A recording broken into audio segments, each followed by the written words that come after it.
Assalamualaikum warahmatullahi wabarakatuh. Bismillahirrahmanirrahim. Alhamdulillahirabbil alamin.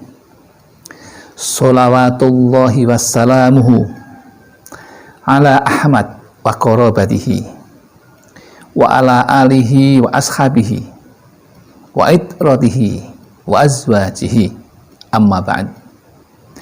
Jamaah Al-Fatih Channel yang dirahmati oleh Allah. Pertama, mari kita bersama untuk bersyukur kepada Allah atas limpahan rahmat dan nikmatnya, sehingga pada kesempatan yang baik ini kita bertemu dalam keadaan sehat walafiat tanpa halangan suatu apapun. Mari kita ungkapkan rasa syukur kita dengan membaca hamdalah bersama. Alhamdulillahirabbil alamin. Sholawat dan salam semoga tercurah keharibaan Nabi Muhammad sallallahu alaihi wasallam, Nabi yang kita yakini mempunyai syafaatul uzma dan kita mengharapkan ketika di dunia dan di akhirat nanti. Selanjutnya, seperti biasa, sahabatku, ingin kami berbagi tentang ilmu yang mudah-mudahan bermanfaat bagi kita. Apa itu kira-kira? Kali ini dengan judul aturan agung ini sering diabaikan oleh jamaah masjid. Nah, pertanyaannya,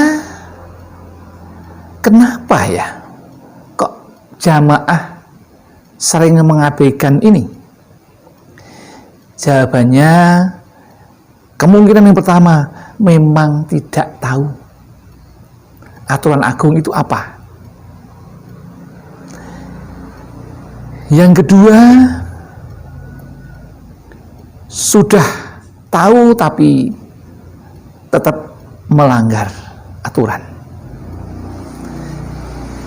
Dan masih banyak faktor yang lain. Maka dengan melihat situasi dan kondisi yang sering dilakukan oleh sahabat-sahabat kita, jamaah ini, kita menjadi prihatin dan terpanggil untuk menyampaikan hal ini dengan harapan bisa dipahami, dimengerti, kemudian bisa mengamalkan. Ini kan satu amal kebaikan yang kami harapkan bermanfaat bagi kita bersama. Yang namanya aturan, tata tertib itu dimanapun ada. Apalagi di masjid, tempat yang mulia bagi orang-orang beriman. Maka sudah barang tentu ada aturan-aturannya yang mesti dipahami. Yang paham sekarang itu, kalau masuk masjid, harap HP dimatikan. Itu yang terpampang di sana. Tapi secara jelas aturan itu jarang kita melihatnya. Maka pada kesempatan ini akan kami bagikan ini aturan agung yang disampaikan oleh Al-Faqih Abu Lais As-Samarqandi. Menerangkan ada 15 aturan agung. Kenapa agung? Karena itu di tempat untuk orang bermunajat kepada Allah, melaksanakan perintah Allah, yaitu masjid. Ya, mari kita mulai yang pertama. Yang pertama, ketika kita masuk masjid, itu dianjurkan untuk mengucapkan salam. Mengucapkan salam, setelah itu mengucapkan doa masuk masjid. Coba bagaimana doanya? Nah, ini memang sengaja tidak kami sampaikan supaya jamaah Al-Fatih mencari di konten Al-Fatih ada doa masuk masjid. Tolong dicari di sana. Ya.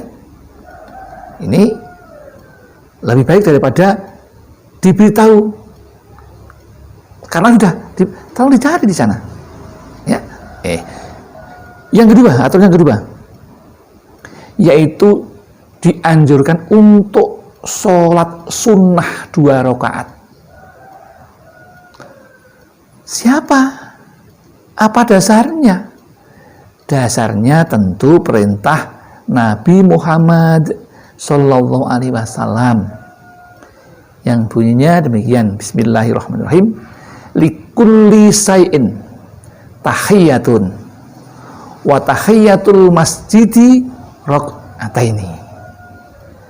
Yang artinya segala sesuatu punya aturan, sedangkan aturan masuk masjid yaitu sholat sunnah 2 rakaat yang namanya sholat tahiyatul masjid. Ya, sholat tahiyatul masjid. Nah, nanti bagaimana usolli sunatat tahiyatul masjidi lillahi ta'ala. Itu sunat. Sebelum duduk maka sholat dulu. Aturan yang ketiga adalah dilarang untuk jual beli di masjid. Masjid bukan pasar. Kenapa? Kalau jual beli itu berarti mempersamakan masjid dengan pasar. Tempat jual beli itu di pasar, bukan di masjid.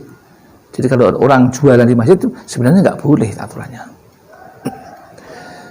Yang keempat, tidak boleh membawa senjata tajam. Misalnya pedang, celurit, ya, nggak boleh itu. Dan sejenisnya. Ya.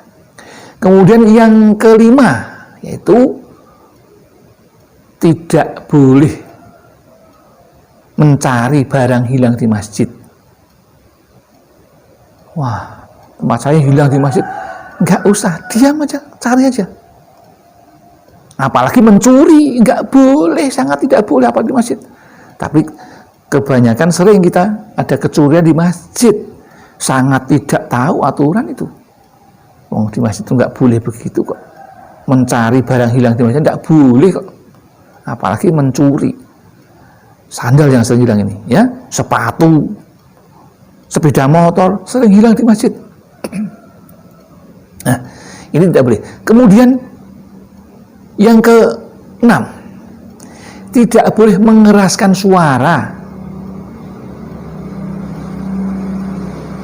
berbicara di masjid, nggak boleh. Ini sering kita lihat, kita dengar, kita sedang mau Jumatan, mendengar teman-teman kita yang sedang berbicara di masjid tuh nggak boleh begitu itu. Jangan dilanggar, nggak boleh. Uang berzikir saja kalau mengganggu orang lain nggak boleh kok.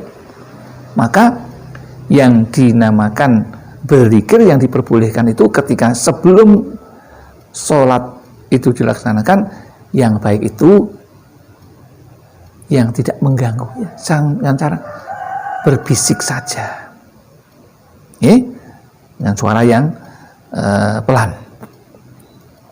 Kemudian yang ke-7, apa itu? Membahas masalah duniawi, berembuk tentang dunia di masjid, nggak boleh. Teman-teman kita sering dulu nih menceritakan tentang perdagangannya, menceritakan tentang pekerjaannya, tentang dunia, nggak boleh di masjid, di rumah itu yang boleh. Ya, sering dilanggar nih. Nah, terus kemudian yang ke-8, tidak boleh bertengkar di masjid. Ada rapat-rapat juga tidak boleh bertengkar, bersilat lidah nggak boleh, dilarang itu. Maka hati-hati ketika di masjid yang ke-8. Yang ke-9, apa? Tidak boleh melangkai orang duduk, kemudian ada melangkai, apalagi sampai menginjak, nggak boleh itu. Ya, melangkai aja nggak boleh.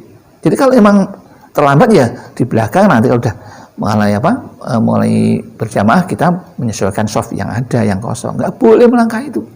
Okay. Kemudian yang ke-10, aturan agung yang ke-10 yaitu tidak boleh berdesakan, suk-sukan nggak boleh. Tapi anak-anak kecil kita nggak tahu tuh itu, sering suk-sukan, berdesak-desaan, saling berebut tempat, nggak boleh, harus tertib itu, ya. Kemudian yang ke-11, nah, ke-11 tambah 1, yang ke-11 itu tidak boleh melewati di depan orang yang sedang sholat. Kadang-kadang sholat Jumat, ada yang sedang sholat sunnah, berjalan di depannya, nggak boleh itu, nggak boleh, ya harus sabar, nggak boleh. Kemudian yang nggak boleh yang nomor 12, nomor 12 yaitu tidak boleh meludah, sisi itu nggak boleh di masjid, nggak boleh, mengotori kan tempat suci itu nggak boleh. Nah, yang ke-13 adalah apa? Ini sering tidak sadar kita, itu menekuk-nekuk jari gini nggak boleh. Kalau orang Jawa mana jetuti ini jari, nggak boleh itu. Kenapa kok nggak boleh? Karena bisa mengganggu kekhusyuan saudara-saudara kita di sebelahnya. Dan aturan nggak boleh itu, cekluk gitu ya, nggak boleh itu di masjid. Ya harus kita patuhi. Jadi kalau misalnya mau ingin ceklukan ya di rumah, di jalan atau sudah keluar masjid. Kenapa harus di masjid? Nah, kemudian yang ke-14,